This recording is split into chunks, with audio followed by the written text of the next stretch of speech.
Tiene la palabra el señor consejero de la Presidencia.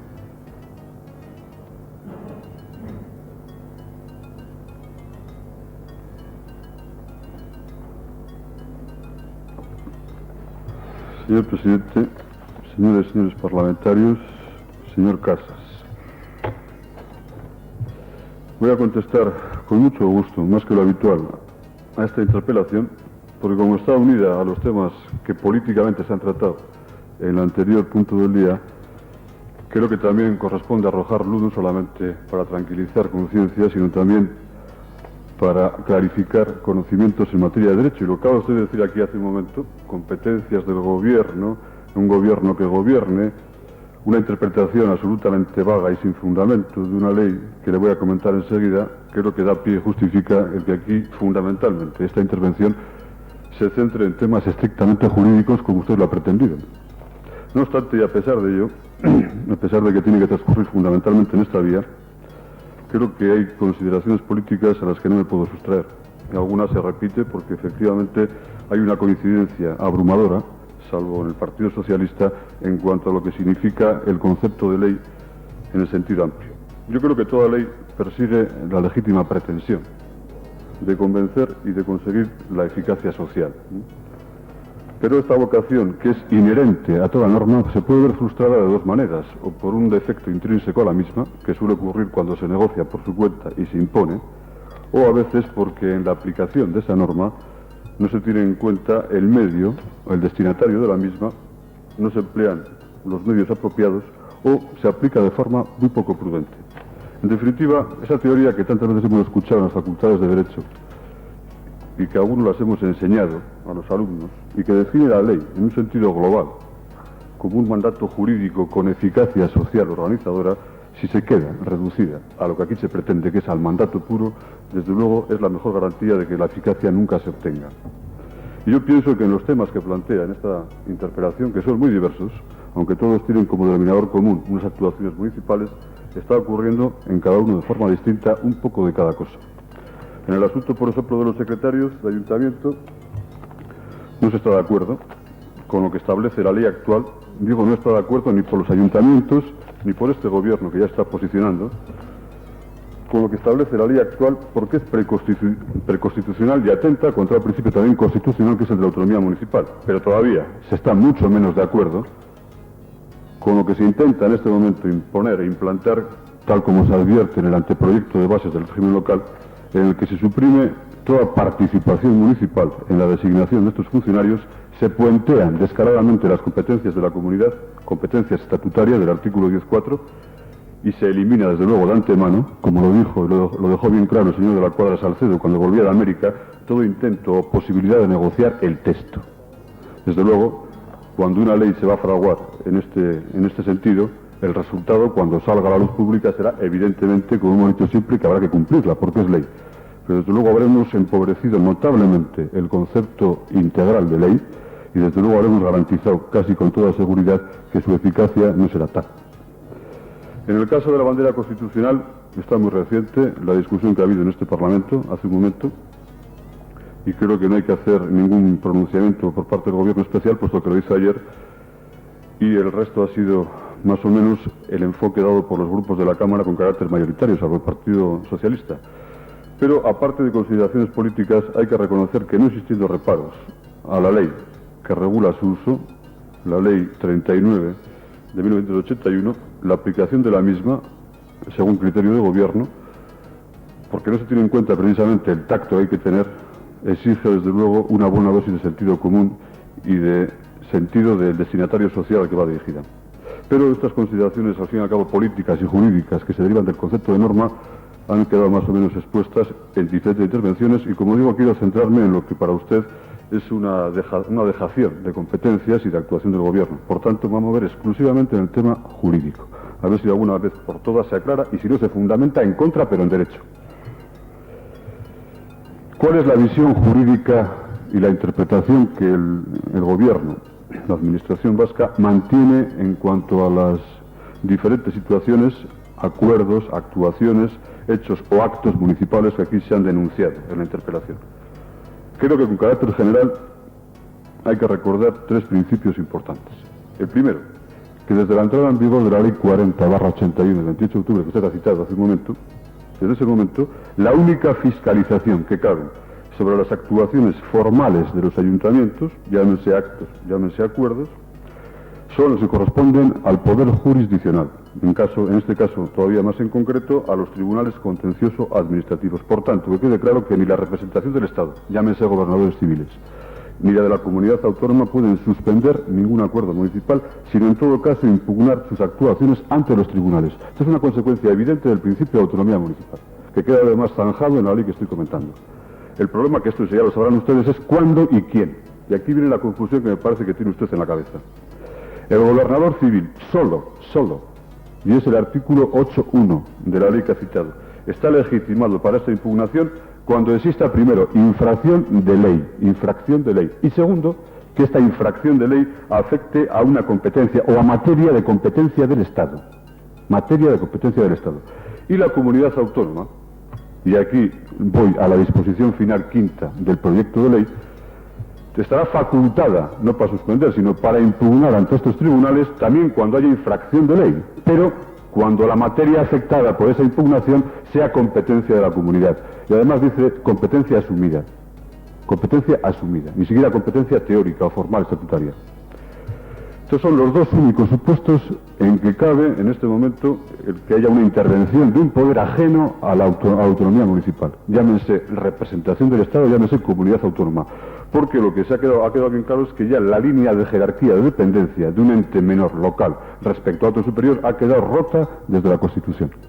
Luego no cabe ni suspensión y únicamente cabe impugnación en una de estas dos situaciones, y siempre cada uno dentro de su ámbito, el gobernador o representante del Estado cuando hay infracción de ley y además materia de competencia del Estado, y la comunidad en el caso correspondiente pero como competencia propia. Tercero, se debe distinguir entre actos formales y meros hechos. No es lo mismo un acuerdo adoptado por una corporación o un acto corporativo que un hecho cualquiera que no tiene ningún respaldo de la corporación. Y esto es fundamental y determinante para juzgar los hechos que se alegan aquí, ya que los meros hechos, los que no están respaldados por acuerdo corporativo, tienen un tratamiento absolutamente distinto, como son las medidas de ejecución forzosa previstas en la ley de procedimiento. Y en algún caso extremo, la compulsión sobre personas. Lo último, lo que existía en el derecho romano.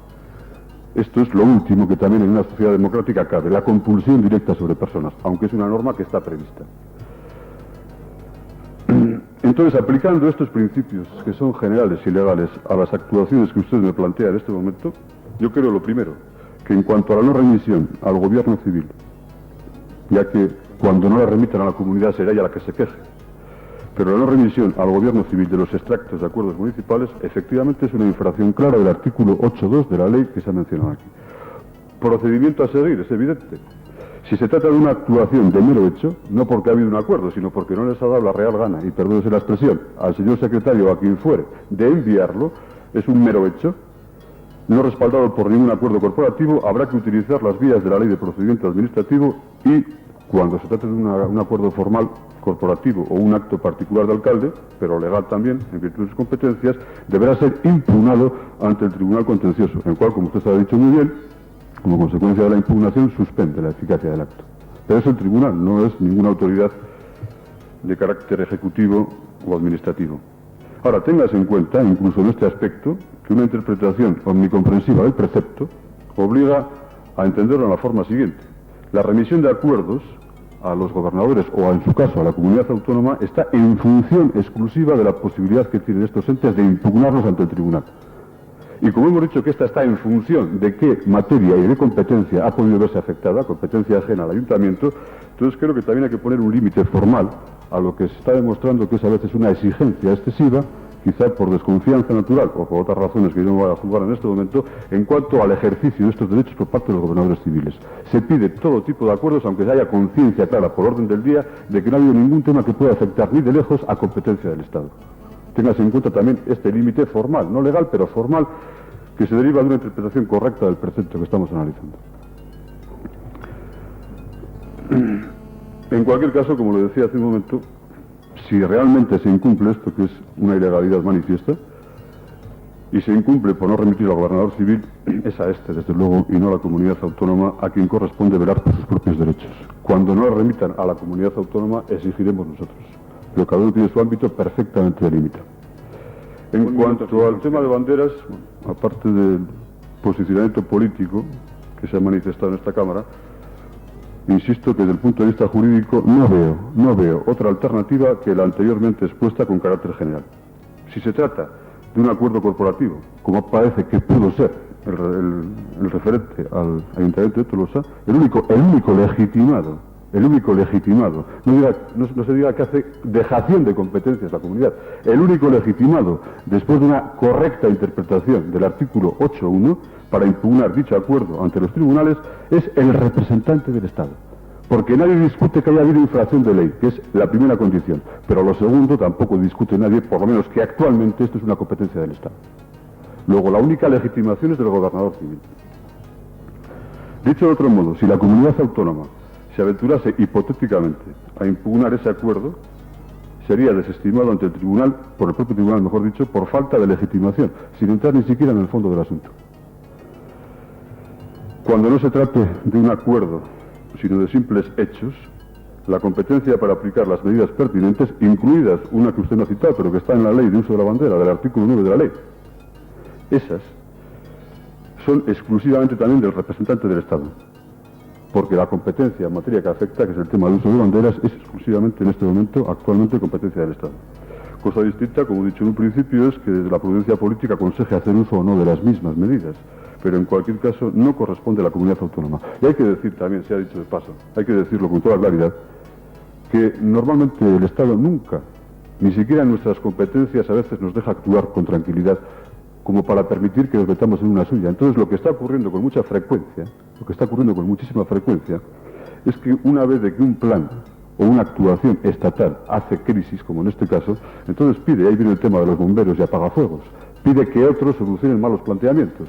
Pero yo no me quiero plantear estas cuestiones que son ya de consideraciones políticas. Vuelvo al tema jurídico. En esta materia incluso el propio Estado es el único legitimado y competente para actuar en los términos mientras no se demuestre jurídicamente lo contrario. Y digo esto porque además no solamente es una apreciación personal, sino que voy a corroborarlo con un auto reciente del Tribunal Constitucional en que en un caso semejante, referido a otro orden de cosas, que era orden público, en fecha 22 de marzo, suspende un decreto de la Generalitat en el cual a su vez se suspendía a varios corporativos municipales, y se suspende por entender que, aunque es muy loable el celo demostrado para preservar el orden público por parte de la Generalitat, no es esta una competencia que corresponda a la Generalitat sino al Estado. Y está automáticamente en la fecha 22 de marzo, en cuanto entra el decreto lo suspende. La colaboración que pretendía realizar la Generalitat en una materia que según el tribunal no era competencia suya, a pesar de que alaba este intento y este celo por mantener orden público, automáticamente suspende el decreto. Es decir, que este criterio es claro indicador de una postura contraria a que las administraciones autónomas ejerzan competencias en una materia en que, como en el caso citado, de orden público, su trascendencia y significación, desde el punto de vista de los intereses generales del Estado, desde luego es muy inferior a la que nos ocupa, la de las banderas. E incluso en eso, automáticamente paralizó la actuación. Y finalmente, los secretarios de ayuntamientos. En esta materia yo no quisiera extenderme, aunque tengo una tentación irresistible a hacerlo. No hay tiempo, señor consejero. ¿No hay tiempo? No. Lo primero que debe quedar claro en este asunto es la postura del Gobierno, que ha tenido y tiene en este momento dos tempos distintos. Primero, en tanto no exista el desarrollo del artículo 149.1.18 de la Constitución, seguimos entendiendo a pesar de la sentencia, porque es correcto el que de vez en cuando, aunque sea un órgano del Tribunal Constitucional que hay que respetar, discrepemos en la interpretación, eso es perfectamente lógico.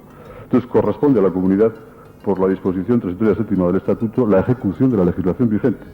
Y tratándose de una convocatoria de concurso de traslados que es de mera ejecución y que no la pone en duda ni el Tribunal Constitucional, esta nos sigue correspondiendo a nosotros.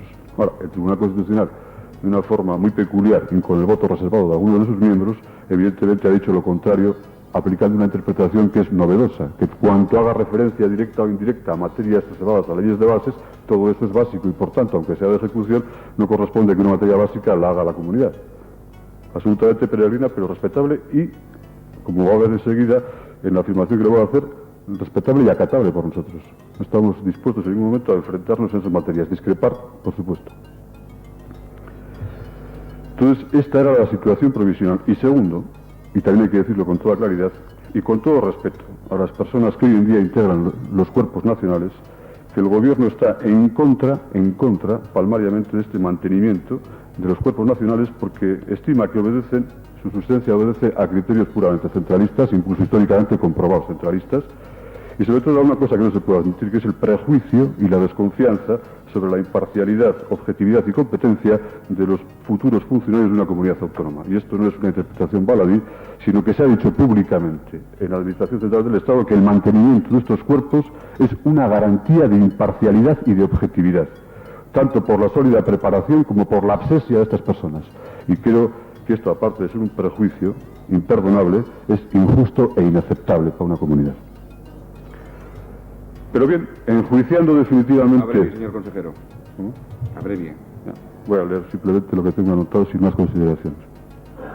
Pasando ahora a la actuación municipal en el campo de los secretarios, hay que decir lo primero lo siguiente, que tras la sentencia del Tribunal Constitucional, que no nos gusta, como he dicho, cualquiera que sea el contenido de los acuerdos de los ayuntamientos en este asunto, el Gobierno vasco carece, en este momento por la sentencia, hasta ahora quizá no, de legitimación para impugnar tales acuerdos ante el Tribunal Contencioso. Ahora se ha convertido, por orden del Tribunal Constitucional, en una materia ajena a nuestra competencia, puesto que el propio Tribunal acaba de recordar que no es competente en esa materia. Por tanto, no se pretenda que, además de infringir la ley, incurramos en desacato al Tribunal Constitucional. Pero aún así, los acuerdos de que tiene conocimiento el Gobierno, por haber sido remitidos al Departamento, se encuadran hasta la fecha en la simple manifestación de voluntad respecto a un sistema que consideran poco respetuoso con la autonomía municipal, sin que ello implique necesariamente una no aceptación del nombramiento que en este momento propone la Dirección General de Administración Local. Es decir, que el significado de tales acuerdos se traduce en lo siguiente. Por una parte, la Dirección General de Administración Local interesa de las corporaciones locales que declaren su preferencia sobre uno de los candidatos que proponen. Lo que se espera de las corporaciones es, en este momento de la tramitación, es que estos manifiesten su voluntad o su predilección por uno de ellos, lo cual en principio sería entrar en el sistema.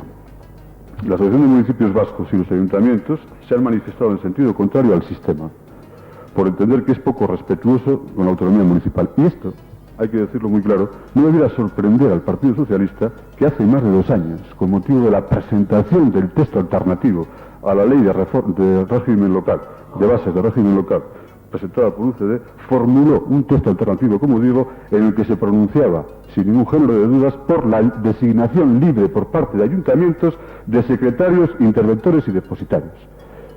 Esto se ha producido hace 2 años, y no vale aquí que se mencione ninguna sentencia, porque estamos en un momento de lege ferenda, en un momento de cambio de ley, y se comprueba, por el texto que citaba antes del anteproyecto de bases, que no solamente se mantiene la tesis actual, sino que se va mucho más lejos en el campo este, por supuesto, manteniendo los cuerpos nacionales y puenteando a comunidades y municipios. En fin, no hay demasiado tiempo. Creo que con estas intervenciones he dejado claro, primero, que conocemos los hechos, que en algunos nos hemos posicionado a tiempo. Secretarios ya es viejo, lo que se dijo a nivel de prensa. En materia también de banderas y símbolos, el posicionamiento del Gobierno es reciente. Y en cuanto a lo que piensa hacer el Gobierno es evidente. Políticamente ya lo ha hecho, posicionarse, pero desde luego jurídicamente se mantendrá o se atendrá a lo que establece esa ley que tanto le gusta, la pura legalidad, ¿no? Muchas gracias. Señor